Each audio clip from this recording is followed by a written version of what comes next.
दोस्तों, मुत्तहदा अरब इमारात और इसराइल के मुआहदे के बाद अब इमारात और इसराइल की दोस्ती शुरू हो चुकी है।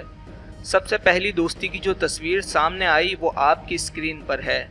इसराइली दारुल हुकूमत तिल अबीब की मशहूर इमारत, जिसे सिटी हॉल कहा जाता है, इस इमारत को इमाराती और इसराइली परचमों की रोशनी से रोशन किया गया है। इसराइली हुकूमत ने यह मुत्तहदा अरब इमारात से ताल्लुकात मामूल पर आने की खुशी में किया। जिस तरह कल 14 अगस्त पाकिस्तान के यौम आज़ादी पर दुनिया की बुलंद तरीन इमारत बुर्ज खलीफा को पाकिस्तानी परचमों से रोशन किया गया, बिल्कुल इसी तरह अब यकीनन हर साल इस इमारत को इसराइली परचम से भी रोशन किया जाएगा।